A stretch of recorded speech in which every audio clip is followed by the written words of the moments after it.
on a few other things. I'll try to be very fast, but there's a lot of detail. And of course we can continue to figure things out as we go along. In terms of introductions, normally at the beginning of a workshop we do something like that, but since yesterday almost all of us were here together to do this. We had a little exercise outside. I suggest that we just kind of get to know each other as we go along.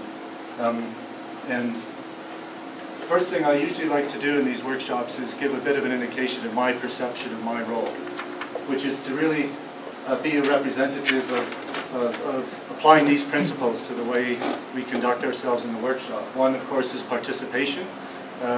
Certainly, in any workshop, the more people participate, the more the workshop becomes useful and the more they themselves get something out of it. The other thing is, of course, for the network itself, it's a very important week, so I really encourage you to participate a lot. Even if you have ideas that you think might be a bit strange, those sometimes are the best ideas, so please do that. Respect is another thing, and that's not only just the idea of respect for each other and our different perspectives and ideas, but respect for time. Sometimes it's difficult to come back from a meal or a break in a good way, but the more we do that, the more we can keep to the schedule. If you notice, well, you will notice in a minute, we're a little bit behind already, but that's okay because that's normal. But I will try also to get us back onto schedule. The third thing is ownership, which I really connect a lot with participation.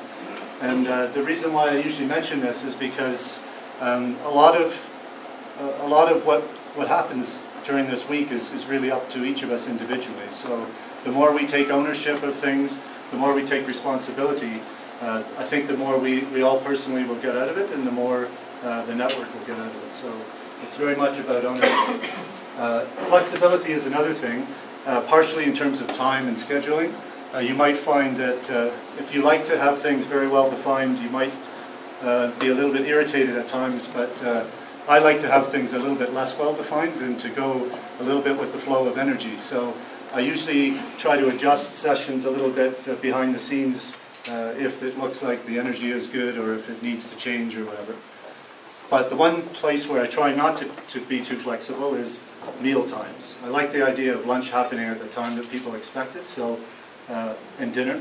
So I will try to do that. Breaks might maybe a little bit more adjusting, but, and then in terms of sessions, I think we'll be trying a lot of different things, some small group discussions, some plenary things, some videos. We'll be doing a lot of blogging and things like that, which I'll talk about in a minute. So the more flexible we are, I think the more interesting and new things we'll discover together. So that's quickly the principle.